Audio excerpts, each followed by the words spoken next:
Hi, so I said I would do a quick video on the Blender 2.5 interface. There is so much to say, I'm just going to keep it really simple and focus on the modelling for now.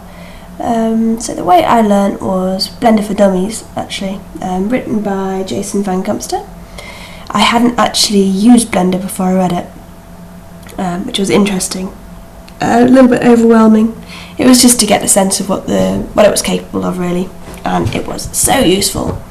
I then went and straight on and did my first model, using it as a kind of Bible on what I was doing, and then I've actually recently just reread it just to see if I can take in anything else, and of course I have done. There is also very extensive online help on blender.org, which does pretty much everything. Just at the bottom here you've got really large user manual, loads of tutorials, and on YouTube there is endless tutorials also. So when you start up Blender you are faced with this screen. You have your default cube, your lamp here, and your camera here, so you can see a rough idea of what we're getting. We have the moving tools, which you're going to have to set up first. You can do that under your user preferences here, or on your computer under your control panel. If you look at your devices, it will all be under there. I really recommend using a Wacom tablet. It's so helpful, very easy to navigate around your object. So the main things you're going to have to set up are a zoom, which does exactly as a zoom would do. A pan, which grabs your whole screen and moves it, and then we have an orbit, which goes all around your object so you can get a really good idea of your space. You're also going to have to set up the easiest way to select an object. Obviously you're going to be using that a lot, so make it convenient. If you're using a laptop you probably don't have a numpad, which you're going to have to sort out as you use that a lot. You can do that in File, User Preferences, Emulate Numpad, which is just here, as you can see I've done just there.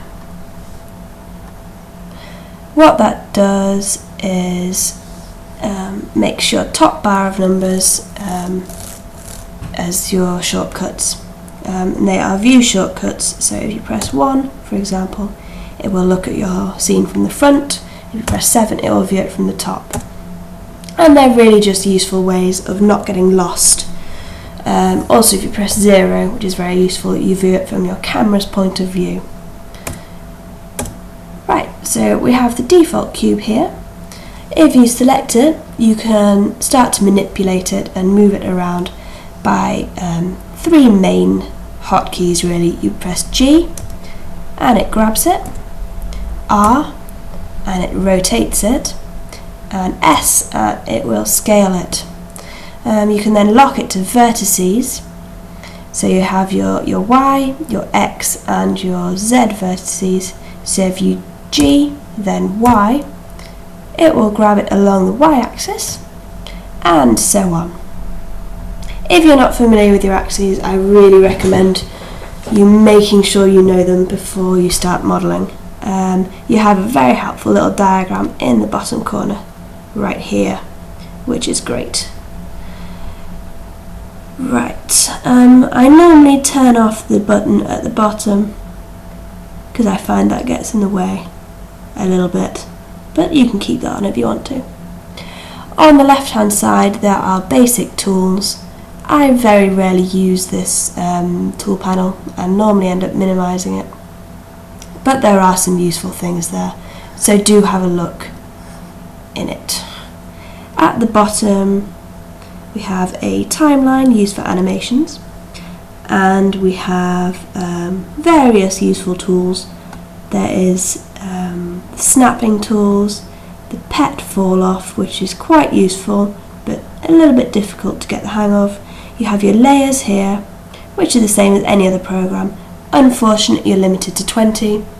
You have your orientations, which are something you definitely have to learn. Do look at the user manual if you're not sure about those. You have different ways of viewing your object: wireframe, textured. Most people stick with solid unless you're doing something complicated, in which case wireframe is very useful. And you have your different object modes just here.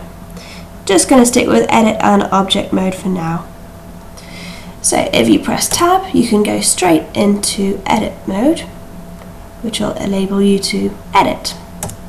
Just for now, I'm going to delete the cube by pressing X, and I'm going to press spacebar, type add circle, just to demonstrate some things. Just going to grab that in the middle, zoom in a little bit, and tab into edit mode. Right, there we have our circle. If you look at the bottom here, there are different tools just for selecting different things. So you've got your vertices select, you've got your edge select, and there's a face select too, although we have no faces yet. So if you press A, it selects everything, and then I can press E to extrude up, Z to lock, and we're just going to model something really simple. Not even sure what we're doing. Just by using those hotkeys that I showed you earlier, which do take a while to get used to. There we are. Very simple. Now when you're modelling with meshes, it can look a little bit boxy, but you do want to keep the vertices as low as you can, because it will start to take up memory. Another good thing to do is to actually disable your undo button, which does take a lot of memory, although doing that can be a little bit daunting. On the right hand side there are some other options. These are really to do with rendering and texturing. Also you've got your physics panel, which is quite awesome. But for now, if you click on the little spanner over here, you have your modifiers, which you can play with. There's so many of them. Great one is subdivision surface, which subdivides all the surfaces you've just made into smoothness. There we are, you can see it happening before your very eyes. You can also layer up modifiers, just like you would in layers in Photoshop. And most of them are self-explanatory. These ones are used quite a lot. Arrays and also mirrors. There we are. And I'm just going to add a mirror on that as well, just to mirror it on the opposite side. So we're in object mode at the moment. If we tab back into edit mode, any changes we make on our original will happen to our new ones. As I will demonstrate now, if you press B, gives you a select tool here. Let's just extrude that down,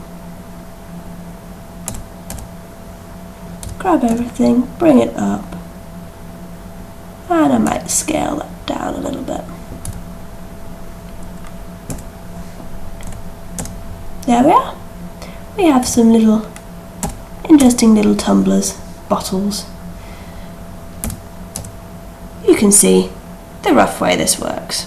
So any changes, you can actually apply your modifiers, but once that's done you can't undo it. So if you press 0, you can see it from the camera point of view, and what I'm just going to do is render that out so you can see the rough way we do things. There we are. Nothing fancy, but that is really the basis of modelling. Obviously there are more things you can do, but do read the documentation if you're not sure. So if you go on blender.org, you can download here. I do recommend you just have a play around, and that is all really. I will tomorrow perhaps post a video of what I've been doing so far in my model. It's going quite well. Still lots to do, but hopefully you'll find it quite interesting. and it is just really using these tools that I just explained to you. That is everything.